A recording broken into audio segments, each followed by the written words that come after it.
be advised that this recorded webinar has been edited from its original format, which may have included a product demo. To set up a live demo or to request more information, please complete the form to the right. Or if you are currently not on CSE Global, there is a link to the website in the description of this video. Thank you. Hello everyone, and welcome to today's webinar, Entity Conversions, a deep dive into operative provisions under the Delaware LLC Act. My name is Annie Triboletti, and I will be your moderator. Joining us today are guest speakers Matt O'Toole, Mike Maxwell, and Alyssa Frank from Potter, Anderson, and Caroon. And with that, let's welcome Mike, Alyssa, and Matt. Hello, everyone. This is Matt O'Toole.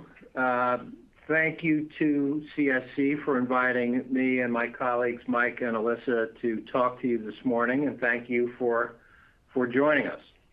We'll start with a brief overview of what we'll cover today.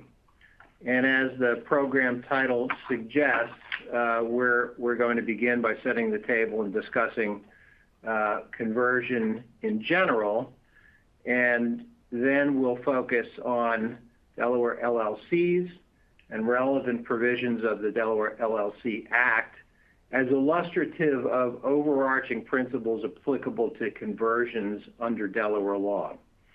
Therefore, we'll address in some depth conversion of a Delaware LLC to another entity, as well as conversion of another entity to a Delaware LLC. Then, in somewhat more cursory fashion, we'll talk about other sorts of conversions under Delaware law. We're not purporting to exhaustively cover all Delaware statutes regarding conversion. Again, the idea being that the overarching basics of conversion transactions apply across the board. That's the reason for our focus on Delaware LLC conversions. They're illustrative of those overarching principles. Finally, we'll review some issues that might not be apparent on the face of the various conversion statutes that arise in practice applying the conversion laws.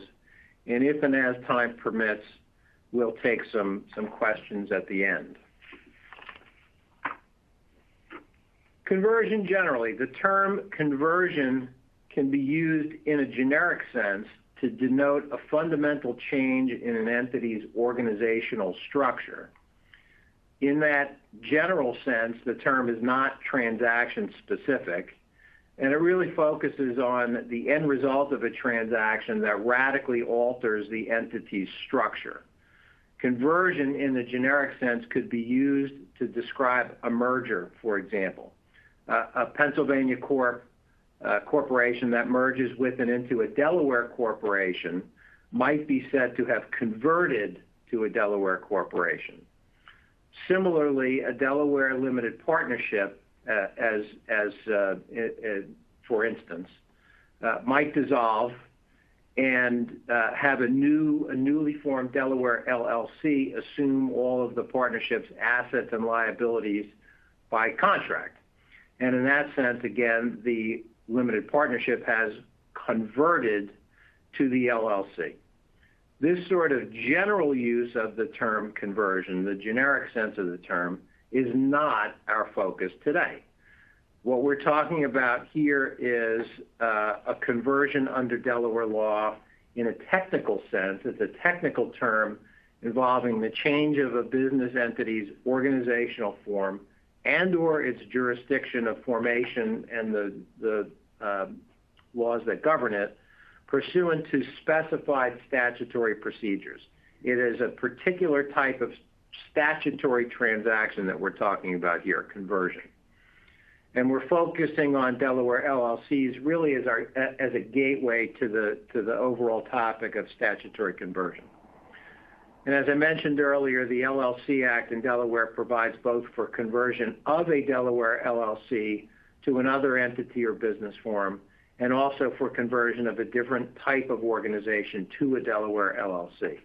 Other Delaware statutes have similar provisions applicable to different entity types. For example, the Delaware Limited Partnership Act has parallel provisions, and the Delaware General Corporation Law similarly provides for conversion to and conversion of a Delaware corporation. Just very briefly, there are also conversion provisions in the Delaware Statutory Trust Act and in the Delaware Revised Uniform Partnership Act that governs general partnerships. On the other hand, there are other entities under Delaware law that might be implicated in a conversion transaction. And just by way of example, those can include a common law trust, a cooperative agricultural association, or an unincorporated nonprofit association. And the laws governing those types of business structures have no provision for statutory conversion. And as we'll discuss briefly further along, this could create questions about the manner of effecting a particular statutory conversion. Although as a practical matter, the likelihood of such questions arising is more theoretical than real. I will note very briefly another type of statutory transaction under Delaware law that bears some resemblance, even a strong resemblance to conversion, and that is a transaction known as transfer or domestication or continuance. And those types of transactions are similar in the manner of their effectuation and their effects, but the availability of those transactions is somewhat narrower, considerably narrower, in that they involve non-U.S. entities exclusively. So a transfer or a domestication of a Delaware LLC, for example, as a non-U.S. entity, and likewise the importation from abroad of another entity into Delaware. So we'll talk briefly about types of conversions. Conversions involve a single entity, and a conversion amounts to the continuation of the same entity existing in a different form and or under the laws of a different jurisdiction. It amounts to a statutory metamorphosis of a business organization. And as we've mentioned, and as we'll talk about further, business entities can convert within, out of, or into Delaware. And there are a few examples of different types of conversion transactions there on the screen. So at this point, I'll invite Mike to talk specifically about converting a Delaware LLC to another business form. Mike. Yep, great. Thanks, Matt. So as we've just discussed, the LLC Act provides broad flexibility regarding the types of organizations and jurisdictions to which a Delaware LLC may convert. And so, first we're going to talk about conversion of a Delaware LLC to another entity, and that could be another entity formed that becomes formed and existing in Delaware. So, like a Delaware corporation, an LLC to a Delaware statutory trust, or to a Delaware limited partnership. But that also includes conversions of a Delaware LLC to an entity form that is outside of the laws of the state of Delaware, outside of the state of Delaware. For example, if you were to convert to a Texas LLC or a Texas corporation.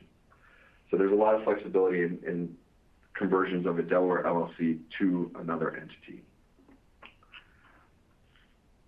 In permitting a conversion of a Delaware LLC, this is done under Section 18216 of the LLC Act.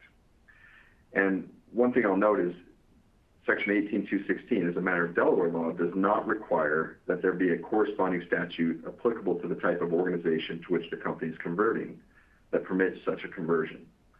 That said, it's advisable to consider this issue. So with respect to an LLC's conversion to another type of Delaware entity or business form, Delaware statutes other than the LLC Act may set forth steps for accomplishing the transaction and specify its effects. For example, if you're converting to a Delaware corporation, you want to look at the Delaware corporate statutes to understand how and what the effects of converting a Delaware LLC to a Delaware corporation, how that's going to work. So not only the considerations under the LLC Act, but also considerations under the DGCL. In the context of a conversion to an entity or business form existing under the laws of another jurisdiction, also need to consider the statutory provisions under those laws, because those may address matters such as the manner of effecting the transaction and the consequences of the conversion, but also may bear on fundamental questions relative to the very existence and status of the converted entity under such laws. Is it a continuation of, do they treat a conversion as a continuation of the same entity? There's different questions that you need to, that one who's engaging in these types of transactions would need to run down, not only the Delaware side, but also in the jurisdiction to which you are converting the Delaware LLC. Mike, can I just add there? So the breadth of the Delaware statute in 18216 really sort of provides for no uncertainty in terms of the ability of a Delaware LLC to convert. But as you know, you certainly need to consult, particularly in the context of a cross-border conversion, the laws of the other entity that's implicated. But at least for purposes of Delaware law, there's a great deal of certainty about the ability to effect a conversion. And then the other thing I'll just note is that conversion really involves sort of cross-entity and or cross-jurisdictional transactions only. You can't convert an existing Delaware LLC to another Delaware LLC. So sorry to interrupt. No, that's exactly right, and that's an exclusion to be mindful of as you're making plans and addressing these types of issues. All right, so the first step of conversion of a Delaware LLC, we're going to talk about authorization. So how is a conversion of a Delaware LLC authorized? Well, if its LLC agreement specifies the manner of authorizing the conversion of a Delaware LLC, then the conversion's authorized in that manner. The LLC agreement, I'll note here, can also prohibit the company from converting. So you can restrict the ability of a company or an LLC to convert.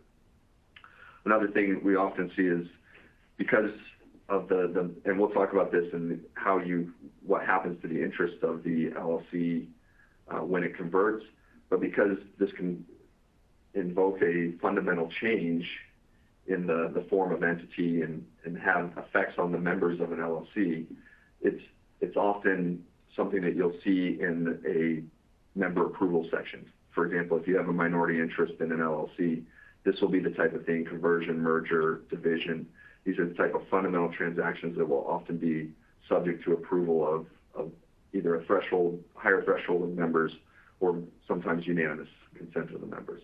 So it's something that, first and foremost, you need to look in the LLC agreement, understand what the approvals are for a conversion, if there are any. And if you're a drafter of operating agreements, it's worth considering that when you're drafting operating agreements. Now, if the agreement does not specify the manner of authorizing the conversion, and it doesn't prohibit such a transaction, then the conversion is authorized in the same manner as is specified in the LLC agreement for authorizing a merger or consolidation that involves the LLC as a constituent entity. Now, if the LLC agreement does not provide for authorization of a merger and specify the manner of authorizing the conversion or merger, and it does not prohibit the conversion, then the conversion is authorized by members who own more than 50% of the then current percentage or other interest in the profits of the LLC owned by all the members. So typically greater than a 50% of the membership interest or LLC interest. The default requirement regarding approval by the members mirrors the default approval applicable to merger consolidation. Prior to 2015, and another kind of wrinkle here, if your certificate of formation for your LLC was filed prior to July 31st, 2015, then you may be subject to a class or group vote as well. So prior to a 2015 amendment, the default rule for authorizing conversion of an LLC that had one or more class or group of members the requirement was that you had to receive approval from each class or group of members by members who owned a majority of the then current percentage or other interests in the profits of the LLC owned by the members in that class or group. And what was difficult about this is a class or group wasn't specified exactly what that meant. And so when you look at an LLC, you could slice and dice the membership or the interests that were held and make arguments for what would be considered a class or a group. And so prior to that 2015 amendment, there was the requirement that and as a conservative measure, you would get the class or group vote by a majority of the interest. Now, you can otherwise provide, so if you do have a certificate of formation that was filed prior to July 31st, 2015, you do have the option still to otherwise provide in your LLC agreement. So if you've amended your LLC agreement or made changes to it since then, it may be worth considering that default rule and otherwise providing. Now, one other point I'll make here, under the LLC agreement and the LLC Act's default rules, the members or those that have the voting rights for approval of a conversion or a merger could theoretically approve the conversion of an LLC without reference to any specific terms. In practice, however, the authorization of a conversion typically involves approval of a detailed transaction. So those entitled to a voice in the matter, in most cases, are asked to consider a particular conversion to a specified form of organization or jurisdiction, which will exist under the laws of either another form in Delaware or another jurisdiction, governed by documents that are provided for review and approval. For example, if you're converting to a Delaware corporation, typically you'll review the certificate of incorporation and bylaws and approve those. And often these are required. For example, if you're converting to another type of Delaware entity, that is a requirement that you have to approve the certificate of incorporation. Other terms of the conversion are also going to merit consideration, such as what happens to the interests, what's the ratio of conversion of the interests, and management structure. Are you going to be a board managed, manager managed? Is there going to be a general partner, a board of directors? Depending on what type of entity and what jurisdiction you're converting to, those are all going to be relevant considerations that should be addressed at some point. And while technically not required for authorization purposes, typically is as a practical consideration worth providing for, and also just necessary to do in some cases under other Delaware statutes. So at this point, I'll turn the time over to Alyssa to talk about. Thanks, Mike. Content. Yeah. Okay, so we're going to briefly run through the information that either may or must be contained in a certificate of conversion of a Delaware LLC. All right. So assuming slide 9 is up, that has a list of requirements of information that may or must be in a certificate of conversion. So you'll need to include the current name of the LLC, the Delaware LLC, along with the name under which the LLC was originally formed, if that's different than the current name of the LLC. And you'll also need to include the date that the LLC's certificate of formation was filed with the Delaware Secretary of State. And here we just want to note that sometimes we'll see filed certificates of formation that include the date that the certificate was executed, but you need to make sure that you include the actual date of filing with the Delaware Secretary of State as reflected in the timestamp on the certified certificate of formation, as that may differ from the date on which the certificate was executed. The certificate of conversion may also include a future effective date or time, if desired. It's not necessary to include a future effective date or time, but we note that it may be advisable to include one to ensure simultaneous filing with any other documents that may need to be filed in accordance with the laws of the state under which the converted Delaware LLC will be organized. We note that this could be relevant in a state where the date on which a certificate of conversion or something similar in connection with a conversion is submitted for filing will not necessarily be the date on which such filing is officially accepted or otherwise recognized by the Department of State or Secretary of State with which it was filed. The next requirement is for the certificate to include a statement that the statutory approval requirements have been fulfilled. And then the last two pieces of required information are to address legal proceedings relating to the converting LLC, to the extent that becomes applicable prior to its conversion. And as Mike noted earlier, when you're dealing with a conversion out of Delaware, it's important to keep in mind that there may be a corresponding statute applicable to the type of organization to which the company is converting that must be observed in tandem with the Delaware statutory requirements. And someone engaging in a conversion should be familiar with any requirements of the state into which the Delaware LLC will become a converted entity. As a final point here, you might notice that the text of Section 18216E, which we have summarized on the screen, is specific to a scenario where a Delaware LLC is converting to an entity that's formed or organized under the laws of a jurisdiction other than the state of Delaware, but is silent as to what must be filed to effect the conversion into the other entity. So in a situation where a Delaware entity is converting into, a Delaware LLC is converting into another Delaware entity type, you don't need to file anything under Section 18-216E of the Delaware LLC Act. So as an example, if a Delaware LLC is converting to a Delaware limited partnership, you would need to look to Section 17-217 of the Delaware Revised Uniform Limited Partnership Act, which requires the filing of a certificate of conversion to limited partnership and a certificate of limited partnership. And that statutory section sets forth the information that must be included in the certificate of conversion. And Alyssa, I'll just note that's also true for LLC conversions within Delaware to a corporation, to a general partnership under the Delaware Revised Uniform Partnership Act, and also a statutory trust. But as I mentioned earlier, there are situations that might theoretically arise where a Delaware LLC is to convert to an other entity under Delaware law, and that other entity is governed by statute that has no provision for conversion.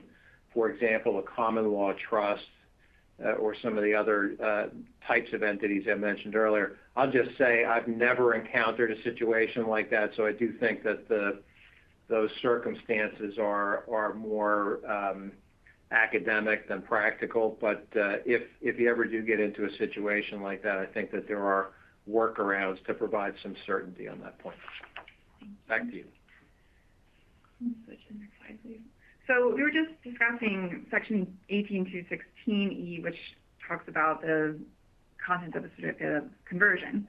And one of the requirements in Section 18216E regarding the certificate of conversion of a Delaware LLC to a non-Delaware entity is that it be executed in accordance with Section 18-204 of the Delaware LLC Act. So this section states that each certificate required to be filed with the Delaware Secretary of State under the Delaware LLC Act must be executed by an authorized person. Authorized person is not a defined term under the Delaware LLC Act, but it really just means what it says. It is a person who is authorized by the LLC. So in this context, it is advisable that any resolutions that are approving or authorizing the conversion that were adopted by whoever is managing the converting Delaware LLC include specific authorization for a person or entity to execute the certificate of conversion as an authorized person of the converting LLC. So now we're going to move on to discuss more mechanics of the filing of a certificate of conversion to a non-Delaware entity. Under Section 18216E of the Delaware LLC Act, this requires the certificate to be filed with the Delaware Secretary of State in accordance with Section 18-206. There are a number of technical provisions in Section 18-206 relating to the Delaware Secretary of State's back-end processes for handling the filing of certificates. So for our purposes, we are just going to note that the certificate of conversion must be signed, and there are a few options for doing so. So a certificate can be signed using a facsimile signature, which is a reproduction of a manual signature. And you can also use a conformed signature or an electronically submitted signature. So Alyssa, can I just jump in there? A practical question that we're asked from time to time is whether signatures on a filing like that can be docu-signed.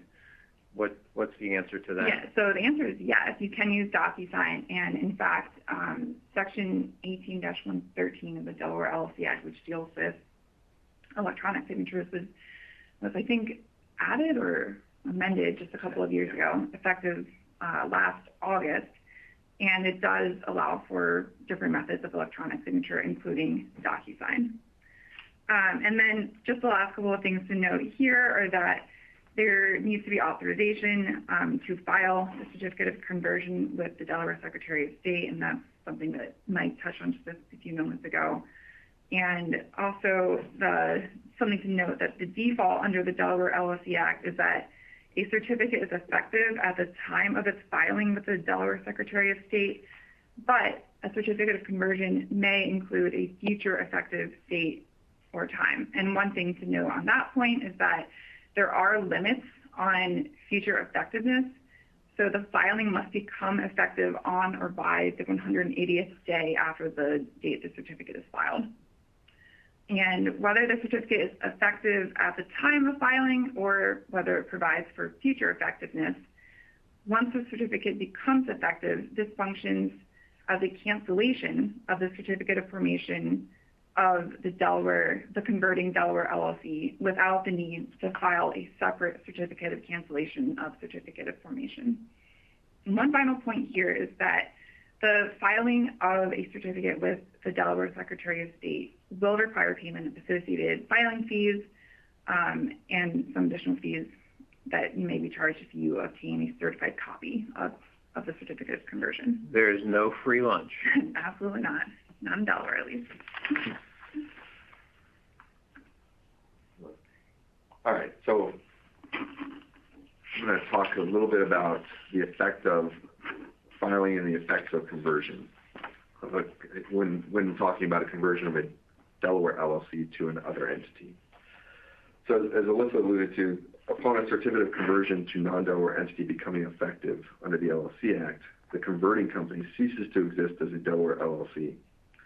Interestingly, the LLC Act does not contain a statement to this effect with respect to a Delaware LLC's conversion to a different type of Delaware entity or business form, but the same outcome results upon any conversion of an LLC under 18216, whether out of or within the state of Delaware.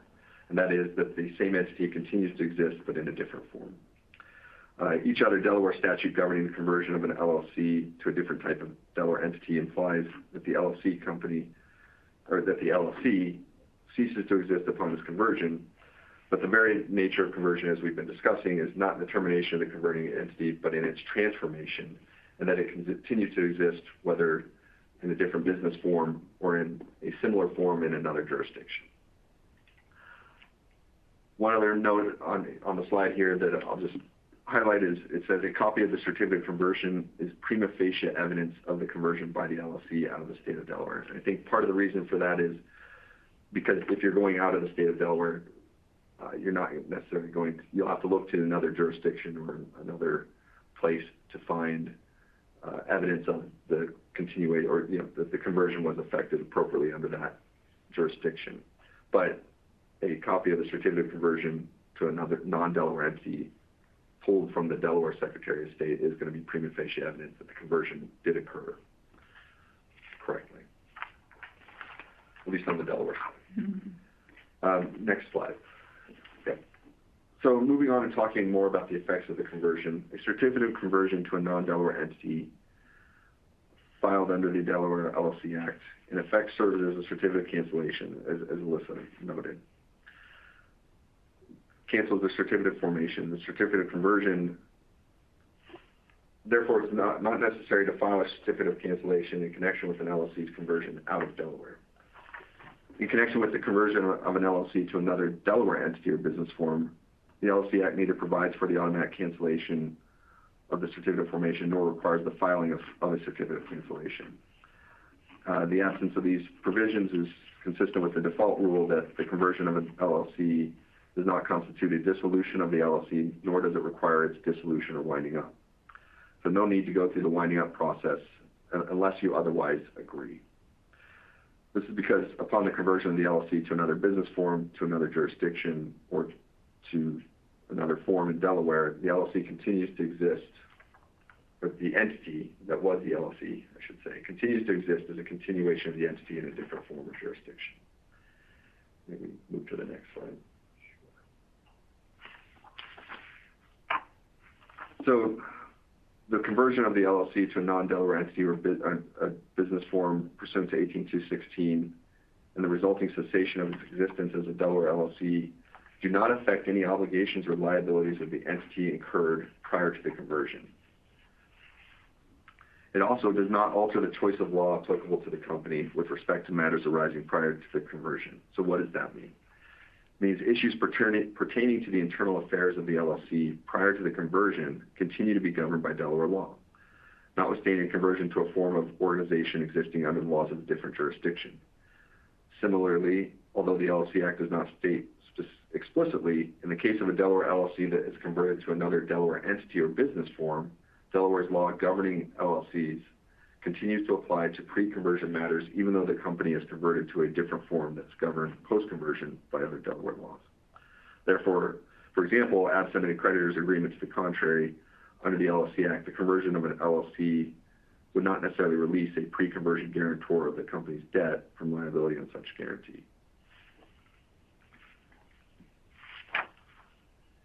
All right, so moving on, what else happens when there's a conversion? Any conversion pursuant to 18216 upon becoming effective, whether to a Delaware or a non-Delaware entity or business form, for all purposes of the laws of the state of Delaware, all the rights, privileges, and powers of the LLC that has converted, and all of its property, real, personal, and mixed, including debts due to it and all other things and causes of action belonging to it, remain vested in the other entity or business form to which the company is converted and are the property of such other entity or business form. Further, for the purposes of Delaware law, title to any real property vested by deed or otherwise in the converting company does not revert and is not impaired by the reason of the LLC conversion.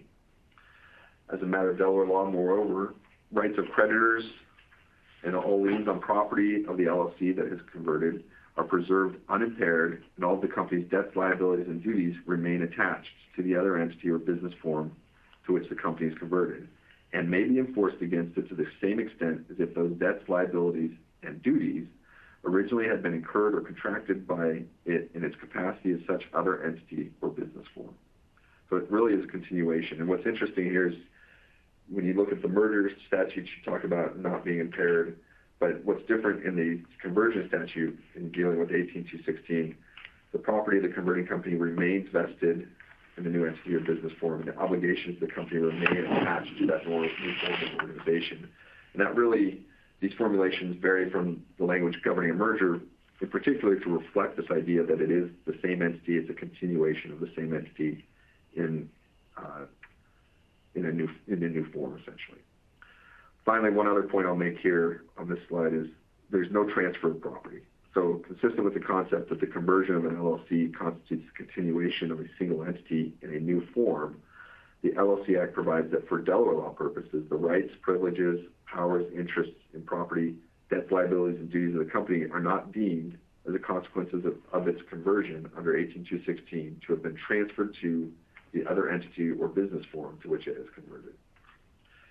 This may be particularly relevant with respect to contract terms such as those conditioning or prohibiting assignment of a contract to which the converting LLC is a party. Yes, and interestingly, Mike, there is somewhat recent case law on this point coming out of the New York courts. In 2021, there was a case called Turnwood Associates versus Sutton Heyday, Inc.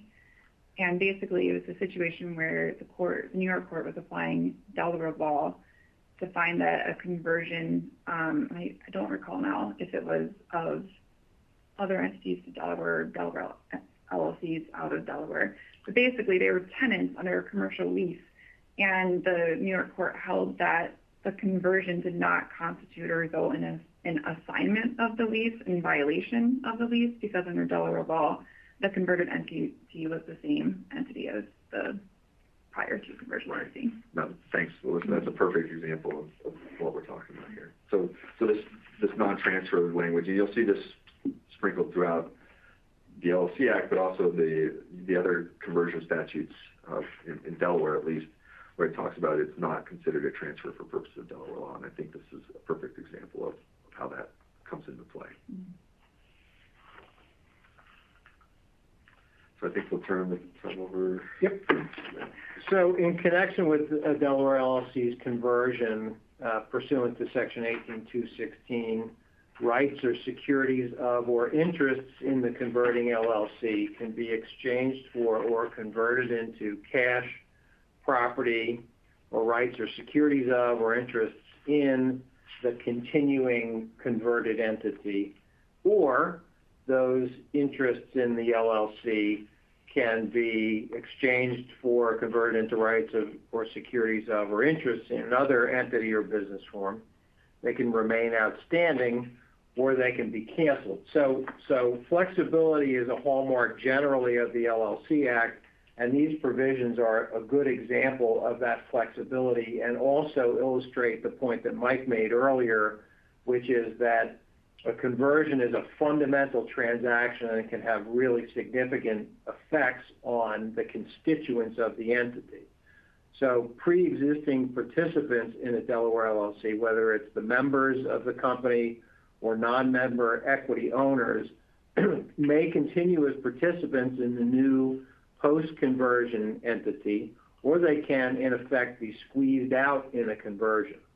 If LLC interests are exchanged for or converted into equity interests in the new other entity, or remain outstanding, as the statute says, and I'll just interject here, that remain outstanding concept is one that might raise an eyebrow in light of the change that a conversion affects on the entity.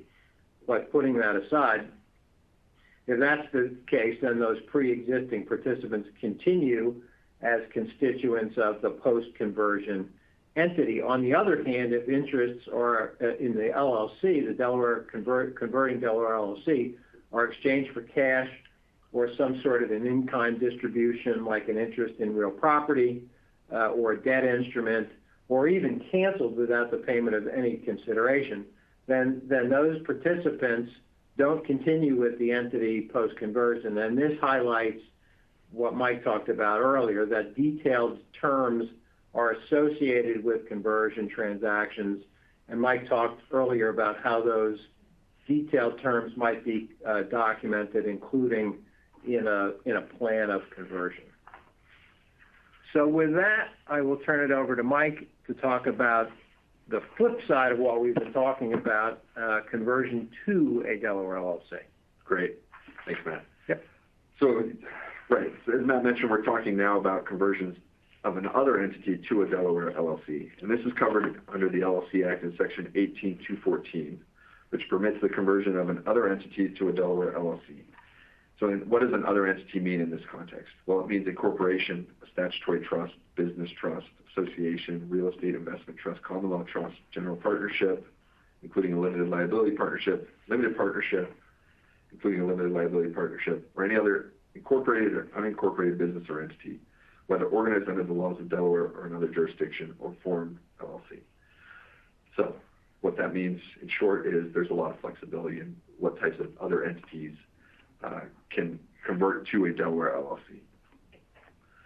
So the LLC Act enables conversion broadly, both conversions within Delaware, so i.e. a conversion of a different type of Delaware organization to a Delaware LLC, for example, a corporation to a Delaware LLC, or conversions into Delaware, for example, an LLC formed under another state's law to a Delaware LLC.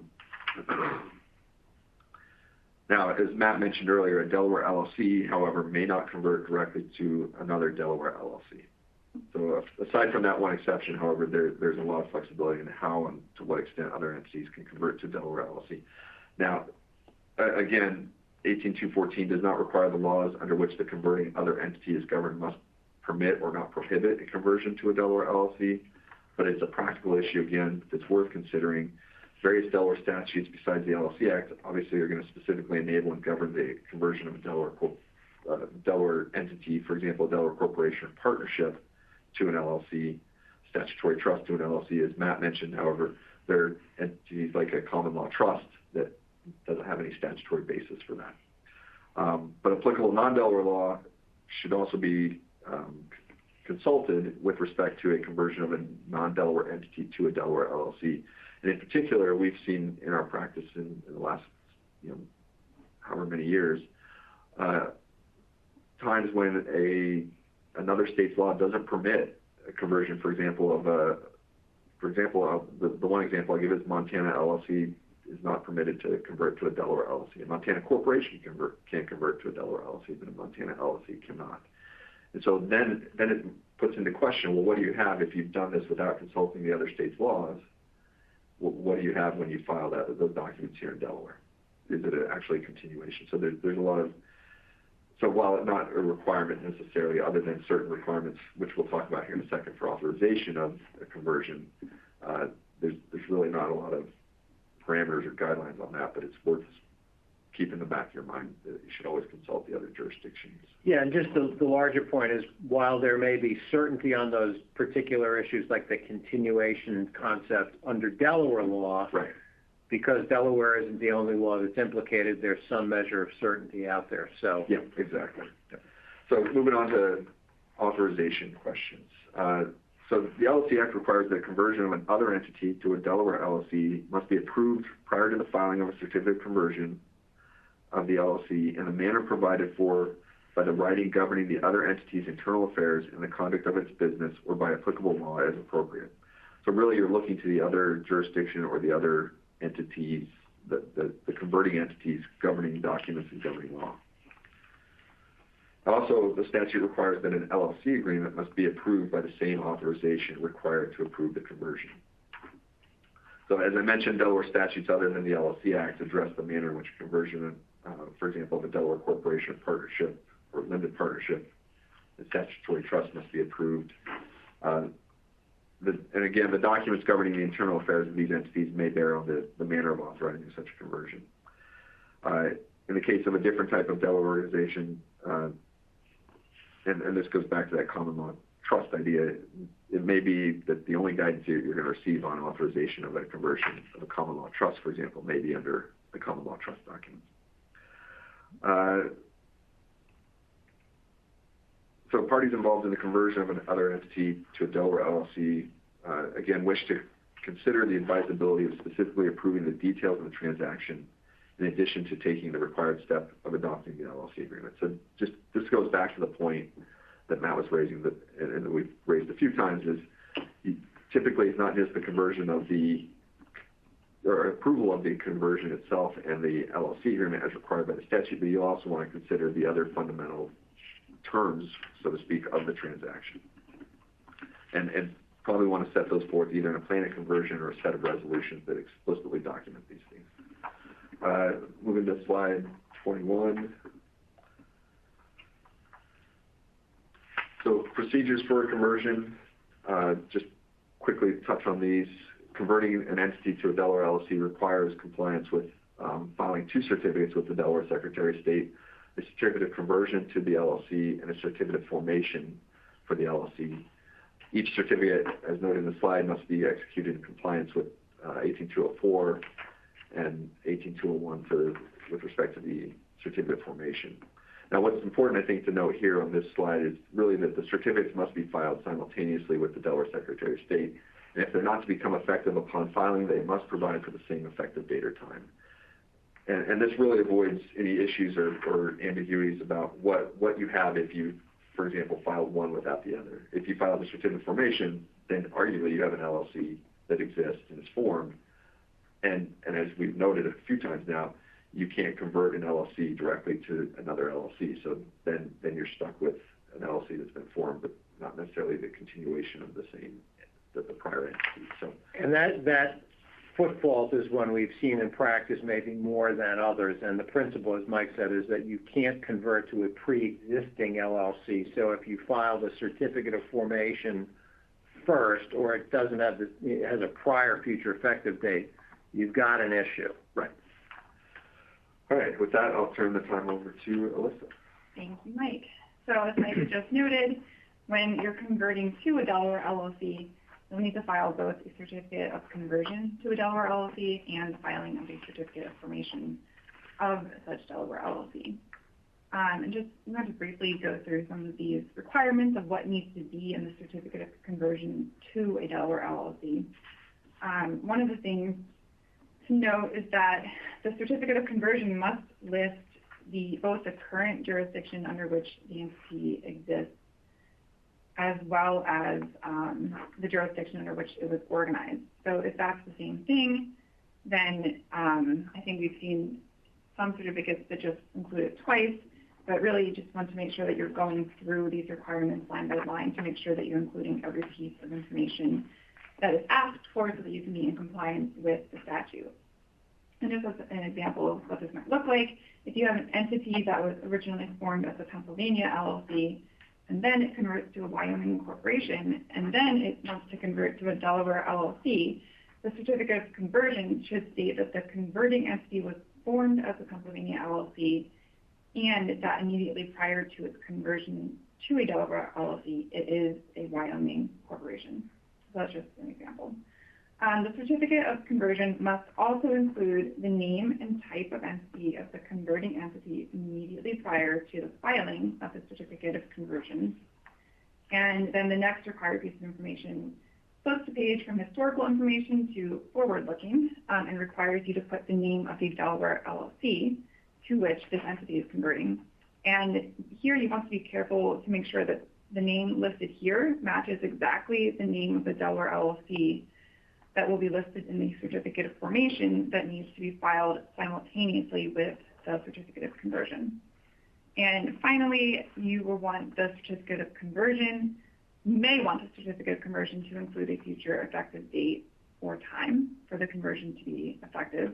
And if none, the certificate will be effective when filed. So now we're going to move on to the contents of the certificate of formation that needs to be simultaneously filed. And the requirements here are really just the same as if you were preparing a certificate of formation of a Delaware LLC, whether or not a conversion is involved. So as with any Delaware LLC, the converted company is required by Section 18-104 of the Delaware LLC Act to have and maintain a registered office and a registered agent in the state of Delaware. And the certificate of formation must include the name and address of its registered agent. If desired, and as we've discussed a few times, the certificate of formation may also include a future effective date or time. Now we're going to touch on execution of the certificates of conversion and formation. Section 18-214B requires each certificate to be executed in accordance with Section 18-204 of the Delaware LLC Act. So 18-204 requires that a certificate of conversion to a Delaware LLC to be executed by one or more authorized persons authorized to execute the certificate on behalf of the other entity that is converting to a Delaware LLC. The certificate of formation, on the other hand, must be signed by a person authorized to do so on behalf of what will be the converted Delaware LLC. And typically the way that we handle that is that we will include authorization and ratification of the execution of the certificate of formation by the authorized person in a limited liability company agreement that is adopted and effective as of the effectiveness of the filing of the certificate of formation. So now we're going to briefly touch on filing. So as we discussed in the context of filing a certificate of conversion of a Delaware LLC, we now are going to talk about the filing of a certificate of conversion to a Delaware LLC and the certificate of formation of the Delaware LLC. So both of these certificates need to be filed in accordance with Section 18-206 of the Delaware LLC Act. And once again, each certificate may be signed by a facsimile signature, a conformed signature, or an electronically submitted signature, which can include using DocuSign if desired. There must be authorization to file each certificate, and we know that the filing of each certificate will be accompanied by associated fees, as will the obtaining of certified copies of each certificate. As we've previously touched on, the certificates should be filed simultaneously so that they become effective simultaneously. And again, future effectiveness cannot be later than 180 days after the certificates are filed. Generally speaking, obtaining the desired result of simultaneous filing and effectiveness, which is required under the statute, can be accomplished relatively easily. You can simultaneously file certificates that are effective at filing, or you can include an identical future effective date or time in each of the certificate of conversion and the certificate of formation. But when you don't have the future effective date or time stated, you need to make sure that the filing times are in sync, and that's something that the Secretary of State's office can accommodate. Yeah, agreed. So upon the effectiveness of a filed certificate of conversion to a Delaware LLC, the entity filing the certificate of conversion is converted to a Delaware LLC. And Mike is now going to talk about the effect of conversion. Right, and I'll keep this pretty high level. A lot of the effects are going to be similar to,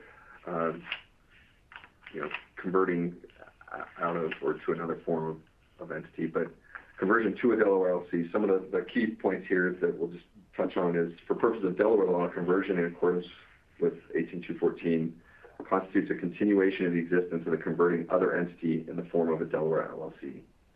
So when another entity is so converted, for all purposes of the laws of the state of Delaware, the LLC is deemed to be the same entity as the converting organization, transformed obviously into a Delaware LLC, but a continuation of that existing entity. And I think what's critical is, once it's become effective, the LLC is subject to all the provisions of the LLC Act, with one exception, that the existence of the company, the other entity, or the LLC, is deemed to have begun on the date that the other entity commenced its existence in the jurisdiction in which it was first created, formed, incorporated, or otherwise came into being. So this relation back of the LLC's deemed formation date is consistent with the concept, again, that we've been discussing throughout, is that the conversion represents a transformation of the entity. So the conversions constitutes an entity's continuation in new form rather than the end of one entity and the beginning of another. With respect to the conversion, more effects of the conversion, moving on to slide 28. Under the LLC Act, conversion is not deemed to affect any obligation or liabilities the converting entity incurred prior to that transaction. So very similar to the effects stated in 18216 with respect to conversion of a Delaware entity to another entity. The rights, privileges, powers, property, all those things remain vested in the LLC to which the other entity is converted. Title to real property, rights of creditors they're preserved unimpaired, debts and liabilities and duties of the converted entity remain attached. And the rights, privileges, powers, interests in property, debts, liabilities, and duties of the other entity are not as a consequence of the conversion deemed to have been transferred to the LLC, but rather they continue to remain in the LLC. And just, Mike, to talk about one point, one of the provisions is that the conversion doesn't affect the personal liability of any person that's incurred prior to the conversion. So what that means in this context would be, if you have a limited partnership converting to an LLC, that doesn't take a general partner who has general liability under the partnership law off the hook for pre-conversion liabilities. Similarly, the conversion is not a get-out-of-jail-free card for a guarantor. And to the extent that there's potential liability under a veil-piercing theory for the pre-conversion other entity, that's still a viable theory for those pre-conversion liabilities. Exactly. All right, and just one other point here on this last slide. Unless otherwise agreed, the converting other entity is not required to wind up its affairs, similar to the other conversion statutes. Don't have to dissolve, wind up, cancel. Now, this, again, can be varied if desired or if required by another jurisdiction's laws. For example, we've seen where other jurisdictions may require winding up in an accounting and usually in a foreign jurisdiction, cross-border type transaction. And so prior to the conversion becoming effective, or as a result of the conversion becoming effective, there may be requirements in those states or other jurisdictions. And with that, we'll turn it back over to Matt. This slide just talks about what can happen to the interest in the converting other entity. And again, it just emphasizes the point that a conversion can have existential consequences not only for the entity itself, but radical effects on the constituents. The principles here are pretty much the same as what we discussed earlier. So with that, we turn to the non-exclusivity of the conversion provisions. And what this means, in effect, is that you can still engage in a merger that results in the entity merging into a Delaware LLC, or do a domestication if you're coming into Delaware from abroad. The availability of a conversion transaction does not preclude a non-U.S. entity from instead domesticating into Delaware as an LLC. Interestingly, there is no counterpart in 18216 to this provision in regard to conversion of a Delaware LLC, but it's not intended to provide otherwise. We'll talk very briefly about other entities and series conversions, and here we've got listed the different statutes that govern, for example, conversions relating to Delaware limited partnerships, Delaware corporations, and also series, and series could be a subject for an entirely different CLE. We'll just note that a series conversion is possible in quite limited circumstances, and I apologize for giving that short shrift, but we are quickly running up on our time limit here. The provisions in these different statutes are really aligned with what we've talked about under the LLC Act. The provisions for conversion of the LP Act, for example, are largely consistent with those in the LLC Act. Key differences derive from some of the differences between the entity types, and that means that the approvals, for example, in a partnership has to be coming from partners rather than members. You file a certificate of limited partnership along with a certificate of conversion when you're converting to a Delaware limited partnership, things of that nature. And we talk a little bit about the conversion to a triple LP. That's just a specialized type of a limited partnership. So I'll ask Mike to talk at this point very briefly on series conversions. Right, and I'll sum this up pretty quickly. Conversions are possible for series, but it's series of the same LLC. So you can convert from a protected series to a registered series. Registered series are series that have had a certificate of registered series filed with respect to it, so it's a little more formal than a protected series. So you can convert from a protected series to a registered series of the same LLC, or from a registered series to a protected series of the same LLC. And there are similar requirements in the statute and similar treatment in a lot of ways as converting of an LLC. And as Matt mentioned, that's a topic that you could cover another several hours in a CLE for not just conversions of the series, but also series themselves and how those function within LLCs and limited partnerships. So I'll just note on that point, Mike, as you just said, you can't have a cross-entity series conversion, and similarly, you cannot have a conversion of a series into its own separate entity. Right. And likewise, you can't have an entity, a standalone entity, convert to a series. That said, there are workarounds and structuring options to accomplish effectively the same result. Exactly. All right. And then I guess I'm going to touch briefly on conversion to a Delaware corporation.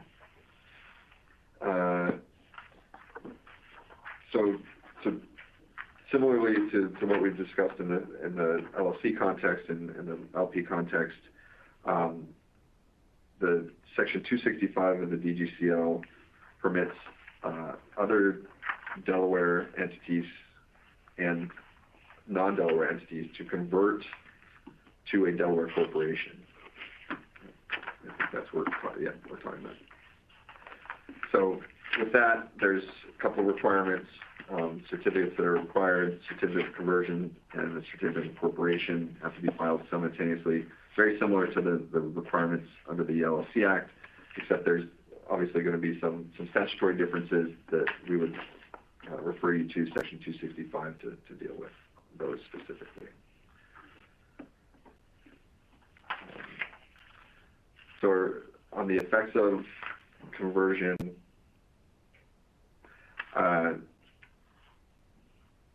very similar treatment for a Delaware LLC. The rights, actions, debts, obligations remain vested. It's very similar in the transfer aspect as well, where the converting other entity is not required to wind up its affairs, its liabilities, and it's not treated as a transfer as a consequence of the conversion. Debts, liabilities, duties of the other entity are not deemed as a consequence to have been transferred to the the domestic corporation. So with that, we'll go to slide 39, I think. Yeah, and here again, the provisions in the corporation law dealing with conversion to a Delaware corporation and what happens to the interest in the converting entity. They're similar to the provisions we've already discussed with respect to LLC conversions. The same flexibility exists here. The same potential range of transactional outcomes are available in this context. Right. We're, and it looks like there we go. We now turn to conversion of a Delaware corporation. I think in light of the time constraints that we're facing, we'll skip ahead a couple of slides because conversion of a Delaware corporation, we're really covering the same types of things as we've covered with regard to the other types of conversions. The flexibility in terms of accomplishing a conversion, the different types of conversions, availability, specific authorization requirements, and those are certainly worth observing, and some of the particulars about, when conversion requirements have to be satisfied. There's the CLE code you saw earlier. We talk briefly here on this slide. You can review it separately about the contents for a certificate of conversion and what happens when an entity is converting within Delaware. Very similar types of provisions that apply in this context as in other types of conversions. There are, again, here the same things we've been talking about treatment of entities. These are a few particular provisions of the general corporation law that are unique to conversions of Delaware corporations. The first paragraph deals with section 266J, as in Juliet. I'm going to use the NATO alphabet as Annie did. And then the second paragraph deals with 266K, kilo. And so then we get into some of these practical considerations, and I think we'll really have to wrap up with this.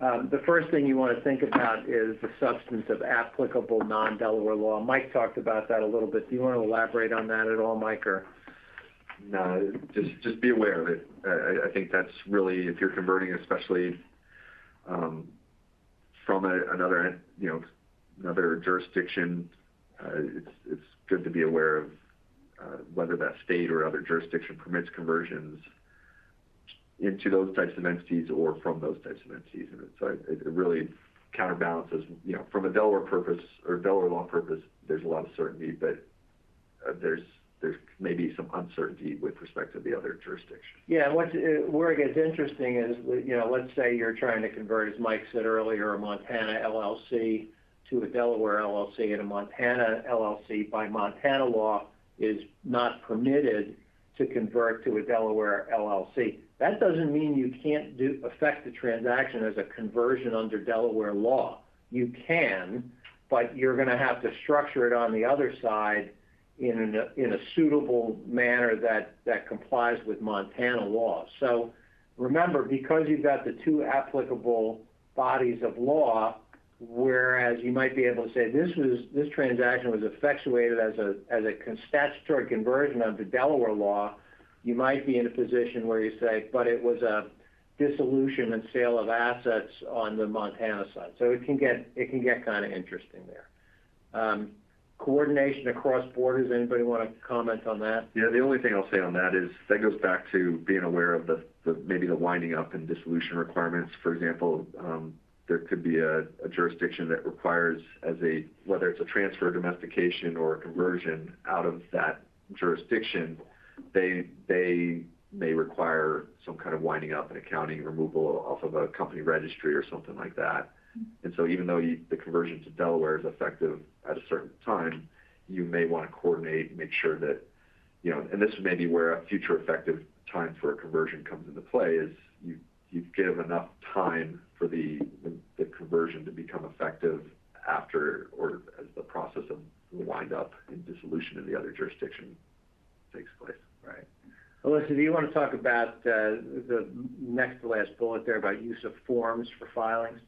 Sure. So this is just something that we thought was worth mentioning. You can get various forms for conversions from the Delaware Secretary of State that they have prepared.